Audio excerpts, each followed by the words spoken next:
Você pode ficar de pé comigo?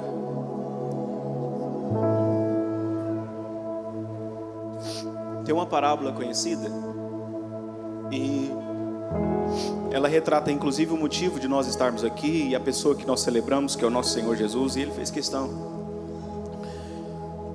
de citar essa parábola.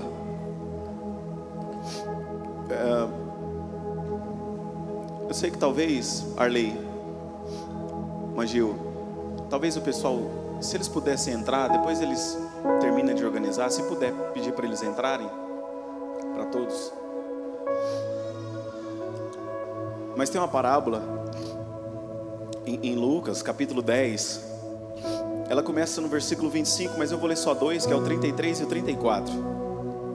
Que diz assim: certo samaritano que seguia seu caminho passou perto do homem e, vendo, compadeceu-se dele.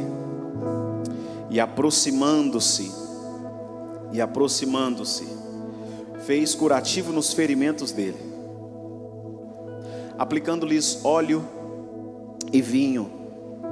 Depois colocou aquele homem sobre o seu próprio animal, levou para uma hospedaria e tratou dele.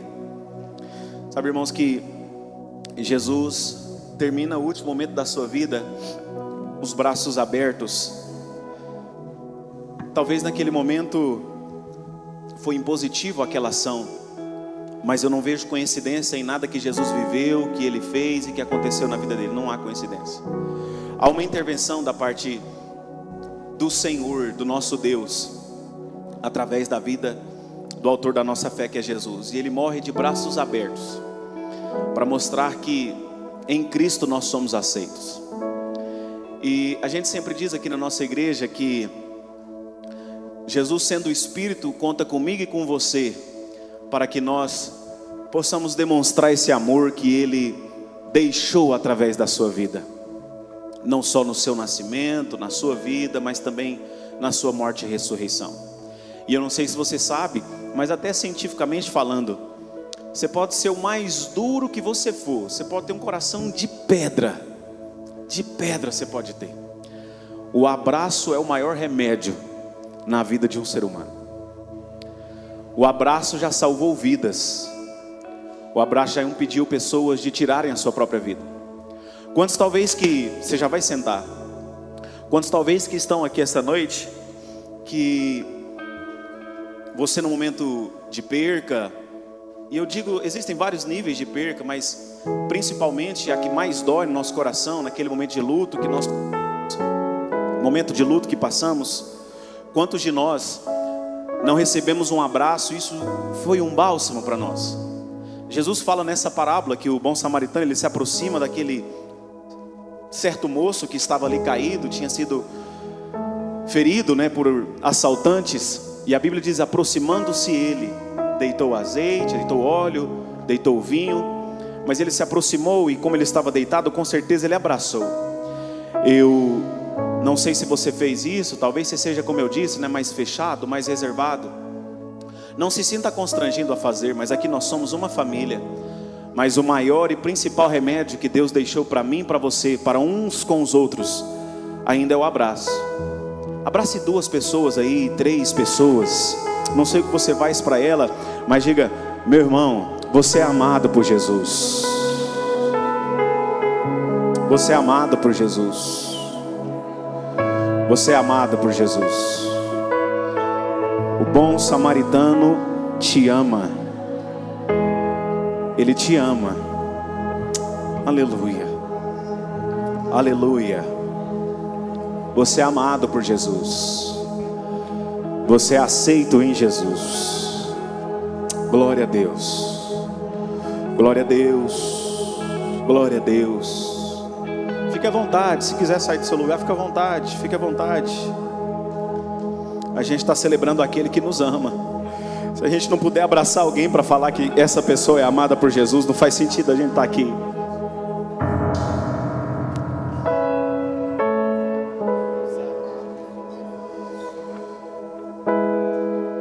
Eu quero, glória a Jesus, eu quero deixar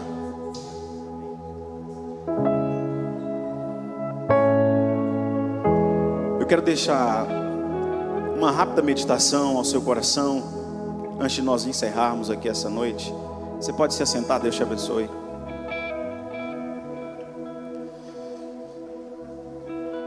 Em Lucas capítulo 2, a partir do versículo 6, e só 2 também é suficiente. Lucas 2, versículos 6 e 7. A Bíblia diz assim: E aconteceu que, estando eles ali, chegou o tempo de ela ter uma criança. Então Maria deu à luz o seu filho primogênito. Deu à luz o seu filho primogênito. Enfaixou o menino e deitou numa manjedoura, porque não havia lugar para eles na hospedaria. Irmãos, a gente sabe que essa data que a gente comemora no dia 25 de dezembro, que muito provavelmente, inclusive, não foi esse o dia que Jesus nasceu. Muito provavelmente não. A gente pode afirmar que não foi esse o dia que Jesus nasceu. Há pessoas que perdem tempo, inclusive, nessa discussão, que até certo ponto é boba, inútil, sem valor, porque não é a data em si, mas o motivo da data. Não interessa se Jesus nasceu em abril, se ele nasceu em setembro ou se ele nasceu em dezembro. O importante é que ele veio, que a promessa se cumpriu e que através do nascimento dele nós temos a garantia da nossa eternidade. Porque ele vive, nós cremos no amanhã. Aleluia por isso. Mas fato é que é uma data universal. A gente sabe que o mundo todo comemora, exceto com exceção de alguns países: Japão, Índia, China, os países árabes, Israel, não comemoram o Natal. Israel porque ainda aguarda o Messias e para eles não há motivo no Natal, uma vez que há celebração. Os países árabes da mesma forma não creem em Jesus como Senhor. A China é um país onde a religião não é aceita, e a Índia são vários deuses. O Japão, em maior parte é budista, e enfim, assim por diante. Mas a gente sabe que é uma data universal, todo mundo celebra o Natal. Agora, será que de fato todo mundo sabe quem que é o Natal? Será que todas as pessoas que param no dia 25 de dezembro sabem qual é o real motivo do que eles estão fazendo? Será que até mesmo nós, que aqui estamos essa noite, será que nós já não entramos num piloto automático na nossa vida e já há algum tempo temos encarado o Natal somente no dia 25 e ali por alguns instantes, do dia 24 para o dia 25, a gente faz isso na nossa cultura, né? A gente para, senta na mesa e por um momento ali, às vezes a gente medita num versículo. Quem faz isso? Porque muitas pessoas às vezes só come ali, só agradece pelo alimento e nem relembra realmente o verdadeiro sentido do Natal. Mas será que de fato a gente sabe quem é o Natal? Sabe, irmãos, o Natal ele é muito mais do que aquela mesa de ceia bonita que a gente prepara no Natal, que a sua esposa, a maioria das mulheres, né, tem esse cuidado. Ela vai lá e enfeita, prepara os detalhes. A mulher é mais detalhista, né? Prepara o melhor cardápio, aquela comida boa, que às vezes a gente emagrece um pouco antes, porque a gente sabe que o Natal a gente come feito um porco, né, cevado. E aí a gente come toda aquela comida. Será que a gente sabe que o Natal é mais do que esse momento de jantar? Será que a gente sabe que o Natal é mais do que essas luzes bonitas que são enfeitadas? Um irmão me falava essa semana que na quinta-feira foi ali no Oscar Niemeyer e falava: nossa, pastor, está tão bonito lá. E de fato, isso é bom, isso traz uma alegria para nós. E nós devemos, e aqui na nossa igreja, né, nós pregamos uma mensagem que não somos contra nada disso. Tem gente que se pega nessas discussões tolas e fala: porque a árvore de Natal é pagã. A gente precisa falar para essas pessoas: então você não pode comemorar nem o seu aniversário, porque o aniversário vem de uma data pagã. Você não vai poder nem ter bolo de aniversário no seu aniversário, porque bolo de aniversário também vem de uma data pagã. O importante é nós entendermos o que é que nós estamos fazendo e vivendo com Cristo Jesus. Sabe, irmãos, o Natal é essa celebração do Filho de Deus.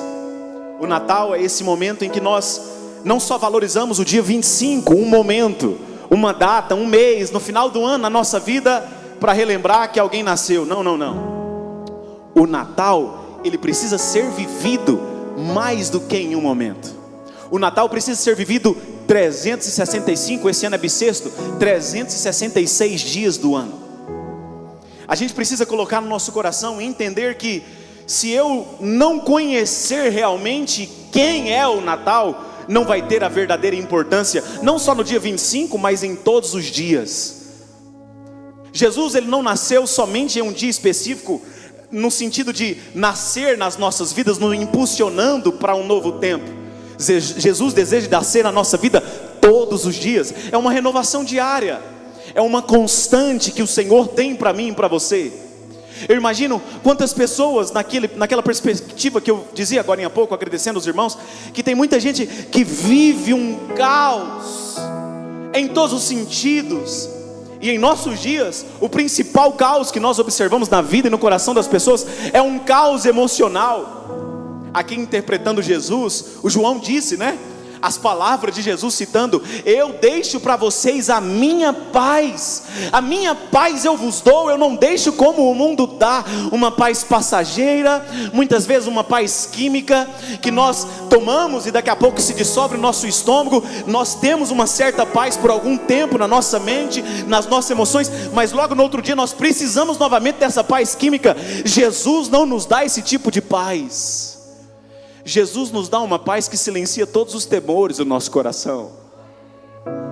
É uma paz que não vai tirar as lágrimas dos nossos olhos, pelo contrário, vai continuar descendo lágrimas dos nossos olhos, mas a esperança, ela invade o nosso ser, renova a nossa força e nos dá a garantia e a certeza: eu sei que o meu Redentor vive, eu sei que Ele é a força à minha direita e à minha esquerda, eu sei que Ele não me abandona, eu sei que Ele é o meu amparo, eu sei que o seu amor me sustenta, eu sei que as suas mãos me levantam, eu sei que a sua misericórdia se renova todos os dias da minha vida. A Bíblia narra para a gente esse acontecimento tão importante.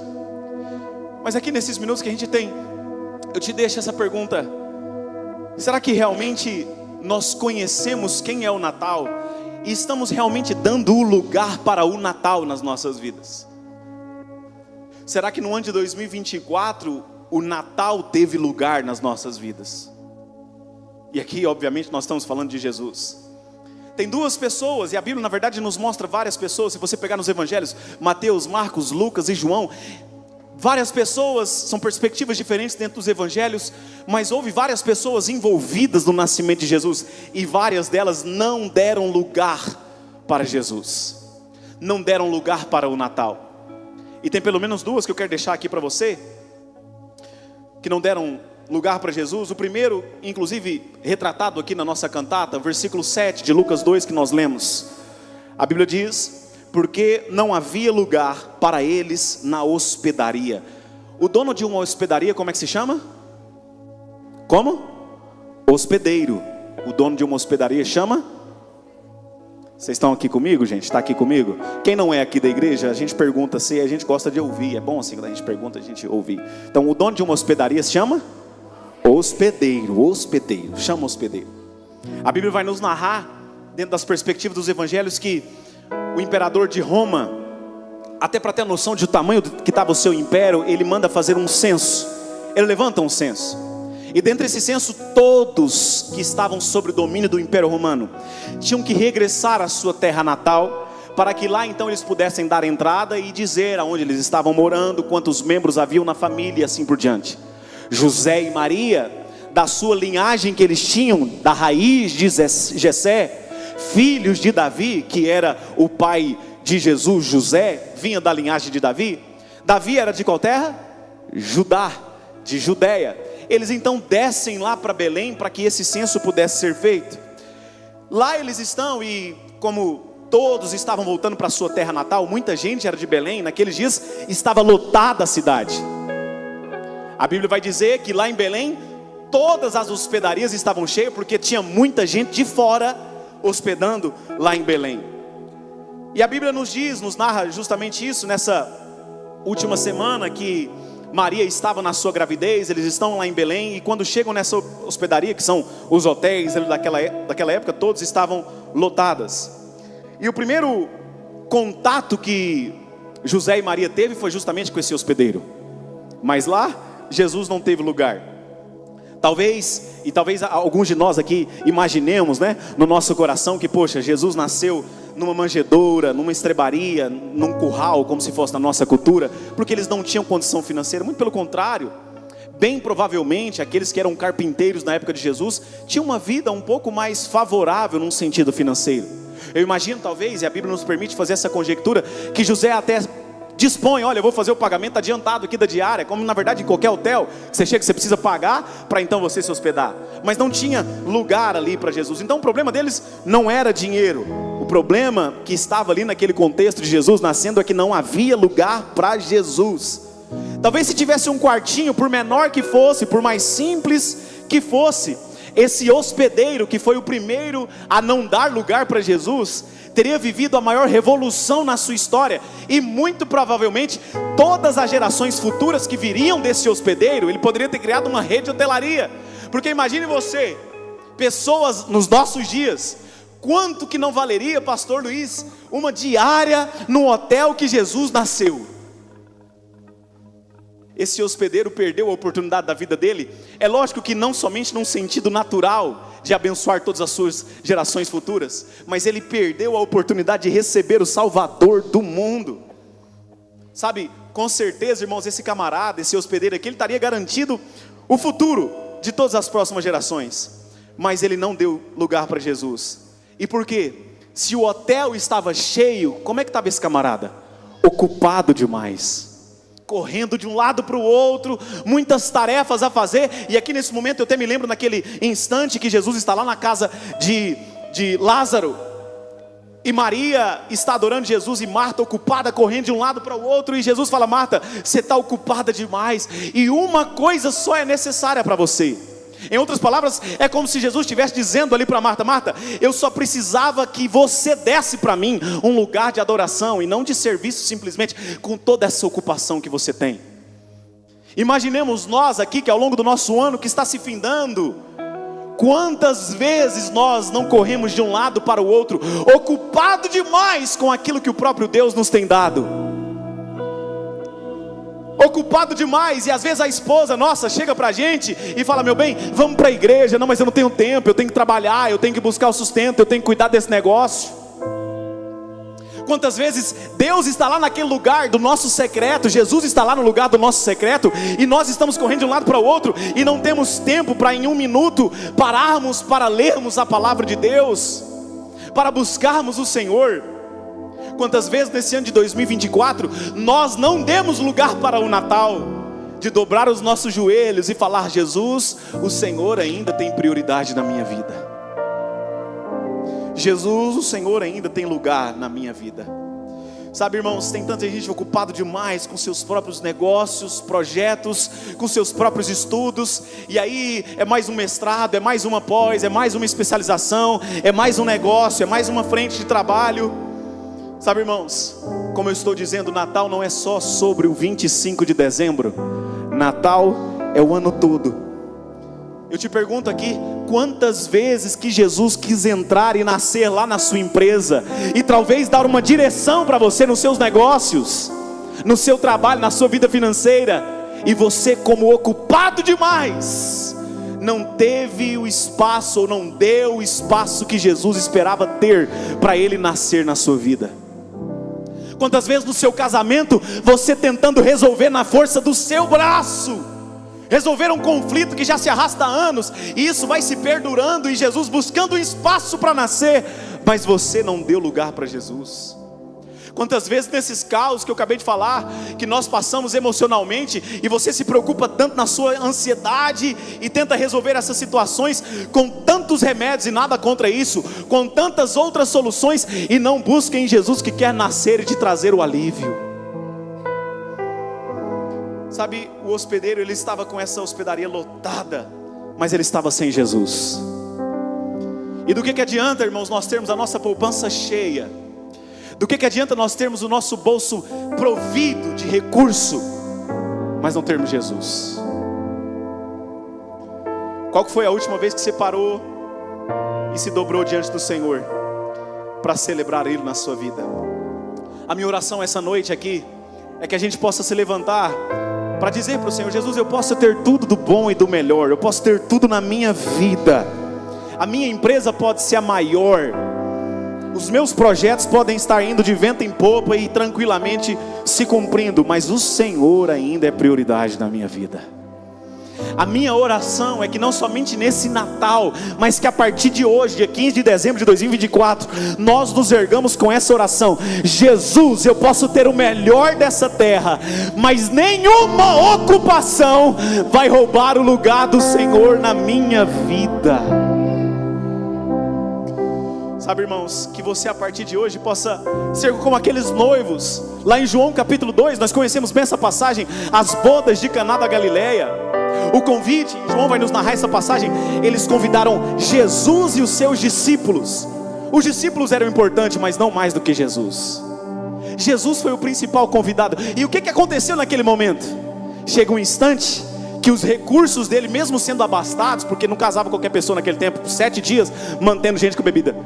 Chega um instante que acabam os recursos, mas eles tinham tido o cuidado de dizer: Jesus, o Senhor é o convidado principal na minha vida.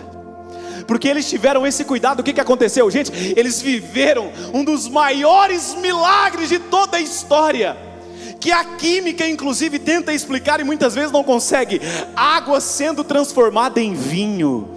Olha, irmãos, como seu pastor e como autoridade de Deus que tem sido constituído sobre a sua vida, eu quero liberar essa palavra sobre você como voz profética, que você possa se levantar e tirar todas aquelas ocupações que tem te roubado de Jesus e falar: Jesus, o Senhor é ainda convidado principal, porque a partir desse momento você e a sua casa vai viver milagres extraordinários. Imagina, irmãos, se Jesus tivesse lugar de prioridade. E o segundo que eu quero terminar aqui, o primeiro então foi o hospedeiro, o segundo foi o rei Herodes. Só um adendo, eu quero ler o versículo 7 e 8 de Mateus 2, projete por favor, Mateus 2, versículo 7 e 8.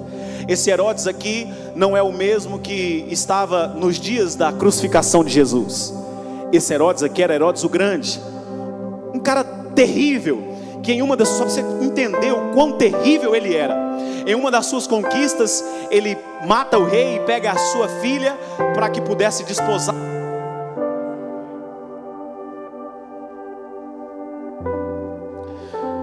E naquele instante ele então pega essa mulher e ela, angustiada porque iria casar com esse camarada que era terrível. Esse camarada era a figura de Satanás encarnado. Quão terrível ele era. Ele não tinha piedade, não teve piedade nem dos seus próprios pais, irmãos. Ele matou os próprios pais com medo: se eu morrer eles vão roubar o meu trono, ou então de alguma forma eles podem se rebelar contra mim. Esse camarada Herodes o Grande matou os próprios pais. E aí essa menina que foi tirada, a história vai nos contar e pegar pela mão, a Bíblia não nos narra isso, é a história que nos conta, vai dizer que ela se mata, ela tira sua própria vida. Herodes então coloca ela mergulhada num mel, e a história vai nos dizer que ele manteve ela morta, para que ela não pudesse entrar em decomposição. No mel, ele teve relações com ela. Esse camarada era terrível. E a Bíblia vai nos falar, versículos 7 e 8, com isto, Herodes, tendo chamado os magos para uma reunião secreta, perguntou-lhes sobre o tempo exato em que a estrela havia aparecido. E enviando-os a Belém, a gente viu essa cena na nossa encenação, disse-lhes: vão e busquem informações precisas a respeito do menino, e quando tiverem encontrado, avisem-me para eu também ir adorá-lo. Esse Herodes aqui, que estava lá na Judeia, ele teve a maior oportunidade da vida. Ele recebeu os magos, e magos aqui não é aqueles que mexiam com magia, mas eram aqueles que estudavam astrologia naquele tempo, entendiam os tempos, enfim, os sinais dos astros. Ele teve a oportunidade de ter a sua vida transformada, de receber Jesus, principalmente com essa informação que foi prioritária, vamos dizer assim. Jesus estava nascendo. Sabe que nesse instante ele poderia ter vivido uma das maiores e melhores experiências da vida dele, talvez ter transformado essa maldade dele, porque não existe nada tão impossível que o nosso Senhor Jesus não possa transformar. Talvez ele poderia inclusive ter guardado a sua espada, porque como ele era um general, ele era um rei, ele sempre estava batalhando e pelejando, e nesse instante aqui, ele poderia ter guardado de uma vez por todas a sua espada, mas a palavra do Senhor nos diz que ele perdeu o Natal. Isso tudo porque ele teve medo, e eu encerro aqui, medo de perder o seu trono. Herodes teve medo de perder o seu status para Jesus. Tem pessoas que o status da sua vida, a posição da sua vida, é mais importante do que Jesus. Herodes, se tivesse adorado Jesus, ele teria perdido essa posição. E tem muitos de nós que nos preocupamos com o trono, com a nossa posição, com aquilo que nós estamos conquistando, achando que, poxa, Jesus de alguma forma vai tirar aquilo que eu tenho conquistado e Ele vai ocupar isso na minha vida. O que Herodes não entendeu aqui nesse momento é que Jesus, ele não precisava de um trono terreno. Aliás, Jesus estava estabelecendo um trono eterno, um trono espiritual. Jesus, ele não veio para reinar nesse tempo ainda, não um reino natural. Jesus, como a sua própria palavra vai nos dizer, ele é Rei dos reis, Senhor dos senhores. Não existe nenhum trono que esteja ameaçado pela presença de Jesus, porque o trono de Jesus não é um trono terreno. O trono de Jesus é acima dos céus. A Bíblia nos diz que Ele faz dos céus para Ele o solo onde Ele pisa. Sabe, irmãos, hoje à noite nós abrirmos mão desse status que talvez nós temos cultivado no nosso coração, desse trono que tem impedido de Jesus nascer, que tem impedido o lugar que Jesus precisa ocupar na nossa vida. Talvez o que Jesus espera ouvir de mim, de você, é aquilo que Davi diz em um dos seus salmos: Deus, Senhor, tira tudo de mim, mas uma coisa eu te peço: não retires de mim o teu Espírito Santo. Não retires de mim a sua presença. Eu quero te convidar a ficar de pé nessa hora.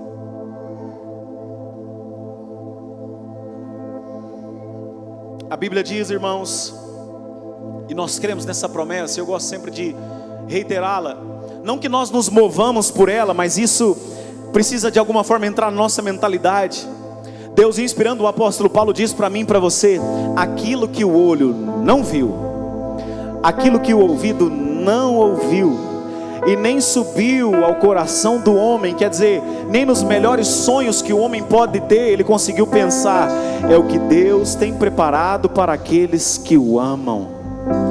Quando nós, enquanto igreja, enquanto seres humanos que somos escolhidos por Jesus para algo maior, entendermos o lugar que Ele precisa estar na nossa vida, irmão, a gente passa a viver o melhor do Senhor Jesus na nossa vida. Um grande homem, pregador do século passado, Charles Spurgeon, ele disse o seguinte: se você tiver uma fé pequena, você é capaz de entrar no reino de Deus. Porque foi o próprio Jesus que disse isso. Uma fé pequena, você entra no reino de Deus. Agora, se você tiver uma fé grande, você é capaz de trazer o reino de Deus sobre você. E existe uma grande diferença entre você entrar no reino de Deus e trazer o reino de Deus sobre você. Eu não sei se de alguma forma, e com certeza eu penso que sim, mas se essa palavra entrou no seu coração, e eu quero te convidar a fazer esse convite para o Senhor. Talvez todos nós que estamos aqui precisamos renovar esse convite, mas principalmente alguém que ainda não fez esse convite para o Senhor, que precisa falar para Jesus: Jesus, eu quero que o Senhor tenha lugar na minha vida a partir de hoje. Eu quero que o Senhor nasça lá em casa. Eu quero que o Senhor nasça nas minhas emoções. Eu quero que o Senhor nasça na minha vida. Eu quero que o Senhor reestruture a minha história. Eu creio que o Senhor pode fazer novas todas as coisas. Eu creio e invoco a sua promessa nessa hora, que a sua palavra nos diz que aqueles que estão no Senhor podem viver novidade de vida todos os dias. Eu quero essa novidade. Eu quero esse algo novo que o Senhor quer trazer para mim. Eu quero fazer esse apelo e perguntar para você: será que Jesus tem lugar para a sua vida? Se Ele tiver, vem aqui à frente, eu quero orar por você. Eu quero abençoar a sua vida. E eu quero nessa hora te colocar numa nova posição. Não por mim mesmo, que eu não posso te oferecer nada, mas através do Espírito Santo que está aqui, através dele, colocar você numa nova posição diante de Deus. Uma posição de filho amado que você é. Uma posição de escolhido por Deus para viver além de coisas superficiais, passageiras, coisas supérfluas, que muitas vezes não te levam a lugar nenhum e mais roubam você de você mesmo do que te aproximam do propósito que Deus estabeleceu sobre a sua vida. Porque existe um propósito de Deus sobre você. Se você é uma pessoa que deseja fazer esse convite público para Jesus, e por que a gente faz isso? Porque a Bíblia fala: aqueles que publicamente me confessarem, eu o confessarei diante do Pai, mas aqueles que o negarem, eu não os conhecerei diante do Pai. É por isso que publicamente eu te convido. Se você é essa pessoa, vem aqui à frente, eu quero orar por você.